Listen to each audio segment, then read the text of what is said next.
കശ്മീർ പ്രളയബാധിതർക്ക് ചികിത്സാ സാന്ത്വനമേകി എയിംസിൽ നിന്നുള്ള മെഡിക്കൽ സംഘം മടങ്ങിയെത്തി. പ്രളയത്തിന്റെ ദുരിതം അനുഭവിക്കുന്ന 6000-ലേറെ പേർക്ക് സംഘം ചികിത്സ നൽകി.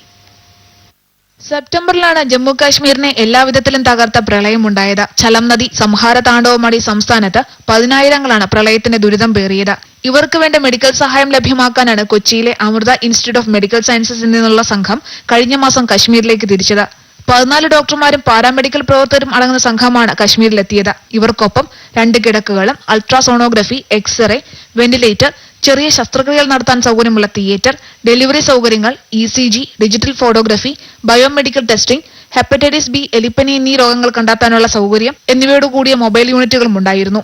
രക്താതിസമ്മർദ്ദം, അലർജി, ചർമ്മരോഗങ്ങൾ, ഉദരരോഗങ്ങൾ, ദഹനക്കേട്, പ്രമേഹം, ശ്വാസതടസ്സം, സന്ധിവേദന എന്നിവയാണ് പ്രധാനമായും ദുരിതബാധിതരിൽ കണ്ടെത്തിയ രോഗങ്ങളെന്ന് ഡോക്ടർമാരുടെ സംഘം അറിയിച്ചു. ബന്ദിപ്പൂർ, ബാദ്ഗാം ജില്ലകളിലായി 2 ആഴ്ചയോളം പ്രവർത്തിച്ച സംഘം പിന്നീട് വിവിധ ഇടങ്ങളിലായി മെഡിക്കൽ ക്യാമ്പും സംഘടിപ്പിച്ചു. ഈ മേഖലകളിൽ ഉള്ളവരിൽ പ്രതിരോധശേഷി കുറവ് പരിഹരിക്കുന്നതിനായി ആവശ്യമായ മരുന്നും സംഘം വിതരണം ചെയ്തു. മാനസികാസ്വാസ്ഥ്യമുള്ളവർക്കായി പ്രത്യേക ചികിത്സയും സംഘം ലഭ്യമാക്കി. പ്രളയത്തെ തുടർന്ന് രോഗബാധിതരായ മൃഗങ്ങൾക്ക് വേണ്ട ചികിത്സയും പോഷകാഹാരങ്ങളും സംഘം വിതരണം ചെയ്തു.